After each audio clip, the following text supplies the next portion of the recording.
날 되시길 바랍니다.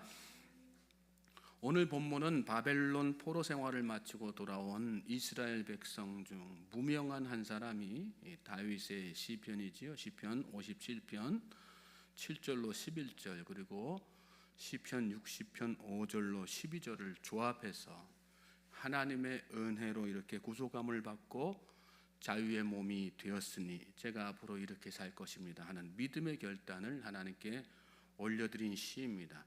우리도 예수님의 십자가 보혈로 죄사함을 받고 죄와 사망의 권세로부터 자유함을 얻은 백성들이죠. 누구든지 그리스도 안에 있으면 새로운 피조물이라 이전 것은 지나갔으니 보라 새 것이 되었도다. 우리가 너무나도 잘 아는 익숙한 말씀입니다. 그리스도에는 누구나 새로운 피조물입니다.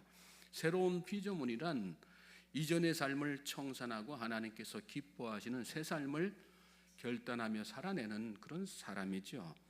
내 힘으로는 안 되지만 거저되지도 않습니다. 분명한 믿음의 결단이 있어야 되는 것입니다. 하늘은 스스로 돕는 자를 돕는다는 속담처럼 예수님을 영접한 우리가 새로운 삶의 결단으로 나아갈 때 하나님은 우리로 하여금 새 삶을 살 수 있도록 힘 주시고 도움 주시는 것입니다. 기나긴 포로 생활 동안에 또 그 생활을 마치고 고국으로 돌아온 시인이 깨달은 것은 바로 그것이었습니다. 우리의 포로 생활은 단순히 우리가 약소국가였기 때문이 아니었구나, 상대방이 강했기 때문이 아니었구나, 불순종한 조상들의 죄, 민족의 죄, 나와 내 가정의 죄 때문이었구나. 그럼에도 불구하고 하나님의 은혜로 이렇게 자유함을 얻게 된 것이구나. 그래, 이제 과거의 생활을 다 청산하자. 그리고 온전한 하나님의 백성으로 하나님이 기뻐하시는 삶을 결단하며 나아가자. 그게 오늘 이 시를 하나님 앞에 올려드린 시인의 마음이고 결단이었어요. 그래서 오늘 1절 말씀의 첫 구절을 이렇게 시작하죠. 하나님이여 내 마음을 정하였사오니. 하나님, 제 마음을 결정했습니다. 하나님, 제 마음 확정했습니다. 저 이제 더는 죄짓지 않고 살겠습니다. 하나님께서 싫어하는 일 하지 않겠습니다. 내 욕심 따라 유괴만족 구하며 살던 그 과거 다 청산하고 이제 앞으로는 그렇게 살지 않겠습니다. 세상 바라보지 않고 세상 영광 구하지 않겠습니다. 하나님이여 내 마음을 정했습니다 하는 표현 속에는 그런 마음의 의지와 결단이 먼저 들어가 있는 것이죠. 예전에는 자주 불렀지만 요즘에는 뜸한 찬양 중에 하나가 주님 뜻대로 살기로 했네. 여러분 아시죠? 주님 뜻대로 살기로 했네. 주님 뜻대로 살기로 했네. 주님 뜻대로 살기로 했네. 뒤돌아서지 않겠네. 저 어린 시절만 해도 얼마나 교회에서도 그리고 모임 중에서도 얼마나 개인적으로도 이 찬양 부르면서 은혜 많이 받았는지 몰라요. 뒤돌아서지 않겠다. 뒤돌아서지 않겠다는 얘기는 뭐예요? 과거로 돌아가지 않겠다 그런 얘기죠. 주님 만나기 전 주님의 그 크신 사랑 깨닫지 못해서 죄 짓고 내 욕망대로 살았던 그때로 돌아가지 않겠다 그 뜻 아니겠어요? 우리 그리스도인들이 사실 날마다 부를 찬양이고요, 주님 앞에 날마다 해야지 되는 그 믿음의 결단이지요. 마음을 정하는 게 참 중요한 것입니다. 야고보 사도는 하나님께서 주실 복과 은혜를 결단코 받을 수 없는 사람이 있는데 그 사람은 어떤 사람이냐? 두 마음을 품어서 모든 일에 정함이 없는 사람이다 그렇게 말씀했습니다. 신앙인으로서 마음을 확정하고 결단하며 사는 것이 그만큼 중요하다는 강조지요. 시인은 이렇게 결코 과거로 돌아가지 않겠다는 결심을 가지고 새로운 삶의 결단들을 구체적으로 하나님께 올려드리는 것을 말씀 가운데서 또 보게 됩니다. 첫째는 전심으로 하나님을 찬양하며 살겠다는 거예요. 1절 말씀 다시 보십시오. 하나님이여 내 마음을 정하였사오니 내가 노래하며 나의 마음을 다하여 찬양하리로다. 나의 마음을 다하여 전심으로 온 마음과 뜻을 다하여 하나님을 찬양하는 삶을 살겠습니다. 이렇게 마음을 확정하고 결단한 거예요. 여러분, 우리의 찬양은 입술로 끝나서는 안 됩니다. 전심으로 하나님을 찬양할 때 하나님께서 그 찬양을 연락하시는 것입니다. 내가 노래하며 나의 마음을 다하여 찬양하리로다. 두 개로 나눠져 있잖아요. 내가 노래하며 나의 마음을 다하여 찬양하리로다. 곡을 붙여서 노래하는 것도 하나님을 찬양하는 거지만 하나님을 높여드리는 모든 행위가 찬양의 원래 의미입니다.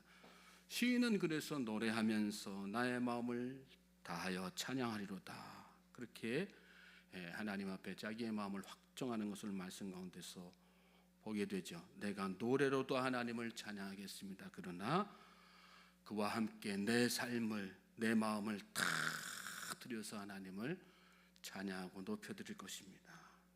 저는 저와 여러분의 찬양에 대한 생각과 고백이 이런 생각과 고백으로 나아갈 수 있게 되길 주님의 이름으로 소망합니다. 두 번째는 성실하게 살겠다는 것입니다. 2절에서 5절 말씀 보시면 2절에 먼저 이런 말씀이 나와요. 비파야 수구마 깰지어다 내가 새벽을 깨우리로다. 그러면서 여호와여 내가 만민 중에서 주께 감사하고 문나라 중에서 주를 찬양하오리니 주의 인자하심이 하늘보다 높으시며 주의 진실은 궁창에까지 이르나이다. 하나님이여 주는 하늘 위에 높이 들리시며 주의 영광이 온 땅에서 높임 받으시기를 원하나이다. 이런 마음의 소원을 가지고 있는 거예요. 하나님, 제가 만민 중에서 주께 감사하고 문나라 중에서 주를 찬양하는 그런 마음의 소원이 있습니다. 주의 인자하심은 그만큼 높으시고 주의 진실은 궁창에 이르기까지 넓으신 분이기 때문에 그렇습니다. 그리고 하나님이여 주는 하늘 위에, 그래서 하나님이 하늘 위에 높이 들리시고 주의 영광이 온 땅에서 높임 받으시기를 제 마음속에 그렇게 소원하며 갈망하며 나아가고 있습니다. 그런데 그렇게 하기 위해서 스스로에게 뭘 다짐하고 있는 거예요? 비파야 수구마 깰지어다 내가 새벽을 깨우리로다. 새벽부터 일어나서 내가 그렇게 하나님 찬양하는 삶을 살 것입니다. 하나님 높여드리는 삶을 살 것입니다. 하나님께 감사하는 삶을 살 것이고 문나라 중에서 만백성 앞에서 그렇게 높여드리는 그 삶을 살길 원합니다. 여러분, 하나님을 높여드리는 삶은 필연적으로 성실과 근면을 동반하는 거예요. 게으르면 아무것도 할 수 없어요. 마음속에 아무리 소원을 가지고 있다고 해도 제가 그런 삶을 살길 원합니다. 근데 삶이 게으르면요, 그 삶이 제대로 사라지겠어요? 그렇지 못하는 거죠. 만민 중에서 주께 감사하고 문나라 중에서 주를 찬양하는 일, 성실 없이 부지런 없이 결코 가능한 일이 아닙니다. 주의 영광이 온 땅에서 높임 받기를 원한다면 그만큼 내가 부지런해야지 되는 거죠. 로마서 12장 11절에 부지런하여 게으르지 말고 열심을 품고 주를 섬기라 이런 말씀이 나와요. 잠언 28장 18절에는 성실하게 행하는 자는 구원을 받을 것이나 굽은 길로 행하는 자는 곧 넘어지리라. 새벽을 깨우는 사람이 그 일을 감당할 수 있는 거예요. 믿습니까? 새벽을 깨우는 사람이 그래서 복 있는 사람입니다. 저는 그래서 새벽을 깨우고 이렇게 주님 전에 달려나온 여러분들이 복 있는 사람인 것을 믿으시기 바랍니다. 오늘도 그리고 아버지의 삶 가운데에서 하나님 앞에 기도하는 가운데 여러분 열심히 부지런히 성실하게 사십시오. 그리스도인들은 믿는 자들보다 더 부지런해야지 됩니다. 직장에서도 부지런하고 가정에서도 부지런하고 교회에서도 부지런하고 뭘 하든지 부지런하게 또 근면하게 성실하게. 요즘 가끔가다 이렇게 무슨 명품이라든지 전자제품 새로운 거 나오면 막 사람들이 새벽부터 그 전날부터 가가지고 오픈런 한다고 막 줄 서잖아요. 세상 사람들은 그런 거에 밤을 새가면서 이런 새벽부터 막 나가가지고 줄을 선단 말이죠. 우리 그리스도인들은 그런 헛된 세상 것들이 아니라 하나님의 영광을 위해, 하나님의 일을 위해 무슨 일이든 어떤 장소에든 하나님을 해야 된다. 오픈런 하는 마음으로 달려나가야 되는 거예요. 믿습니까? 그럴 때 하나님께서 우리의 삶을 들어 쓰시고 하나님의 영광을 우리 삶 가운데서 드러내게 하실 줄로 믿습니다. 무엇보다도 여러분 우리가 말씀과 기도 생활에 부지런해야 됩니다. 오늘 새벽에 여러분 또 그렇게 말씀 기도 생활에 부지런하는 모습으로 이렇게 새벽에 나오신 거 아니겠어요? 일이 얼마나 귀한지 모릅니다. 그 뒤에 이어지는 말씀 보시면 시인이 마지막으로 그걸 마음속에 확정하며 하나님께 나아가고 있는 것을 말씀 가운데 보게 되죠. 말씀 보시면 주께서 사랑하시는 자들을 건지시기 위하여 우리에게 응답하사 오른손으로 구원하소서. 하나님이 그의 성소에서 말씀하시되 내가 기뻐하리라. 내가 세겜을 나누며 숫국 골짜기를 청량하리라. 길르앗이 내 것이요 므낫세도 내 것이며 에브라임은 내 머리의 투구요 유다는 나의 규이며 모압은 내 목욕통이라. 에돔에는 내 신발을 벗어 던질지며 블레셋 위에서 내가 외치리라 하셨도다. 누가 나를 이끌어 견고한 성읍으로 인도해 드리며 누가 나를 에돔으로 인도할꼬. 하나님이여 주께서 우리를 버리지 아니하셨나이까. 하나님이여 주께서 우리의 군대들과 함께 나아가지 아니하시나이다. 우리를 도와 대적을 치게 하소서. 사람의 구원은 헛된 미니이다. 우리가 하나님을 의지하고 용감히 행하리니 그는 우리의 대적들을 밟으실 자이심이로다. 다윗의 기도라고 제가 앞에 말씀드렸잖아요. 그 다윗이 자신의 민족의 구원을 위해서, 자신과 민족의 구원을 위해서 기도한 것을 가지고 지금 시인이 기도한 거예요. 그리고 그 기도를 마음속에 되새기면서 하나님, 제가 이런 기도의 삶을 살겠습니다 하고 하나님 앞에 결단을 드린 것입니다. 특별히 여기 말씀 보면 주께서 사랑하시는 자들 건지시기 위하여 우리에게 응답하사 오른손으로 구원하소서, 이렇게 구원을 간구하는 그런 기도가 나오고요. 특별히 그 기도의 근거로 뭘 인용해야 하나님께서 하신 말씀을 인용해서 그 말씀 붙들고 하나님의 구원을 간구하는 그런 모습이 여기 말씀 가운데에서 보이게 되지 않습니까? 다윗은 이 기도를 드릴 때 그렇게 하나님의 말씀을 붙잡고 기도한 것입니다.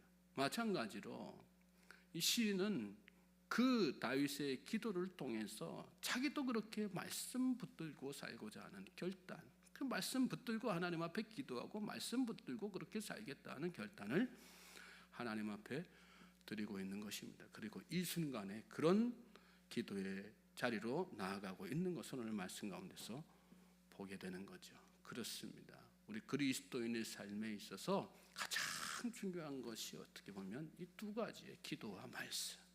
기도와 말씀. 하나님 앞에 오늘 이 하루도 하나님, 제가 나라와 민족의 구원을 위해서, 우리 가정의 구원을 위해서 기도하며 나아가겠습니다. 하나님, 제 마음속에 소원하는 여러 가지 소원들이 다 있는데 그거 하나님 중단하지 않고 하나님 앞에 열심히 기도하며 나아가겠습니다. 특별히 하나님, 제 삶 가운데 주신 하나님의 말씀을 확신 있게 붙잡고 이 하루 승리하며 살기를 원합니다. 그렇게 말씀을 붙들며 나아가는 믿음의 길을 걸어가겠습니다. 하나님 앞에 그 마음을 올려드리는 모든 성도님들 되실 수 있길 바랍니다. 그럴 때 하나님께서 역사하시는 거예요. 응답하시는 거예요. 여러분의 삶 가운데 놀라운 일들을 행하시는 것입니다. 확정하십시오. 확정하는 게 정말 중요한 거예요. 결단하는 게 그래서 정말 중요한 거예요. 여러분, 찬양하며 살기를 마음속에 확정하고 결단하고, 또 과거로 되돌아가지 않기를 마음속에 확정하고 결단하고, 또 부지런히 열심을 품고 주를 섬기기를, 또 기도와 말씀에 최선 다하기를, 그러면 여러분, 우리의 삶은 찬란해지는 거예요. 믿습니까? 하나님께서 형통케 하시는 거예요. 복 주시는 거예요. 믿습니까? 오늘 이 하루도 그 믿음 가지고 마음을 확정하며 나아갈 수 있는 우리 모든 성도님들 되시기를 다시 한번 주님의 이름으로 소망하고 축복